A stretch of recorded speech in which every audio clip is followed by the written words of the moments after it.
Donc ce que je venais de vous dire en introduction, les inégalités sociales, on ne peut pas s'en passer. C'est ça l'unique raison de la crise centrafricaine. Et dans d'autres pays d'Afrique, ce n'est que ça la raison. Et vous êtes sans ignorer les pratiques du pouvoir dans notre pays. Quand quelqu'un est président, toute sa famille, tous les gens de son ethnie sont des présidents. Eux tous se considèrent comme des chefs d'État. Et c'est comme ça que chacun gère les choses publiques à sa manière. Il reste n'importe où parce qu'il est chef d'État, il donne des ordres. Il recommande, bon, vous pouvez nommer tel ministre, on le nomme ministre. Mais le ministère est géré par quelqu'un qui se retrouve peut-être dans un quartier, dans un village. S'il faut aller solliciter un service auprès de ce ministère, il faut déjà se rendre dans ce village, rencontrer le parrain qui est là-bas, négocier avec lui. Est-ce que c'est normal pour une administration? Comment on ne va pas se retrouver dans une crise? Donc, quelles qu'en soient les questions qui vont sortir, sachez que l'unique réponse de la crise centrafricaine, c'est les inégalités sociales créées par nos soi dirigeants.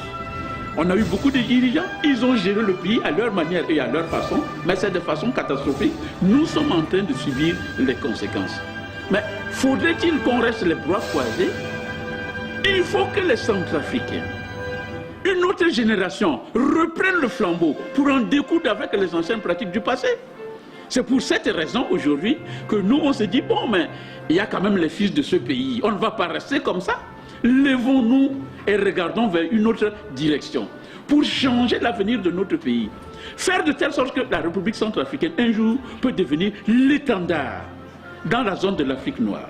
Voilà les motivations qui nous poussent à aller vers la scène politique. En toute chose, il faut un début, même si on n'était pas connu du grand public. Mais bon, toute chose commence. Tous ceux qui ont commencé à faire la politique, est-ce qu'ils sont nés politiciens? Non. Est-ce qu'ils sont des clonades des hommes politiques? Non. Ils ont commencé une carrière et ça débouche dans la carrière politique. Donc, tout Centrafricain de l'Est à l'Ouest, comme dit notre slogan, a le droit de se lever et dire que je veux aussi m'orienter vers la magistrature suprême de mon pays. Mais nous ne faisons pas la rhétorique d'avant-match.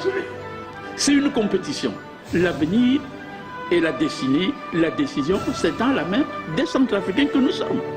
S'ils jugent que les projets de société de l'UNDP sont crédibles, peuvent changer leur avenir, bon, ils peuvent dire que bon, mais avec ce projet les projets de société de ce parti, ça nous convient, on peut donner un mandat de crédibilité et on verra. Et nous, si nous avons cette responsabilité demain que le peuple nous confie, on changera le visage centrafricain. Quand on s'engage en politique, ça veut dire on s'est engagé en disant à tout moment, à toute heure, je peux verser mon sang pour ce pays. Si on n'est pas prêt à le faire, il ne faut même pas s'engager. Il ne faut même pas s'engager. C'est toutes ces choses qui ont eu le temps de poser. Aucun parti politique n'ose dire quelque chose parce qu'il leur cognait durement dessus. Ils avaient peur. C'est pour ça que tous les partis politiques ont cautionné la Séléka qui arrive au pouvoir et quand ils voient déjà les conséquences des pratiques de Séléka très catastrophiques, ils changent le revers de la médaille. Ils ne se reconnaissent plus dans ce Séléka qu'eux-mêmes ils ont approuvé la prise de pouvoir par la force.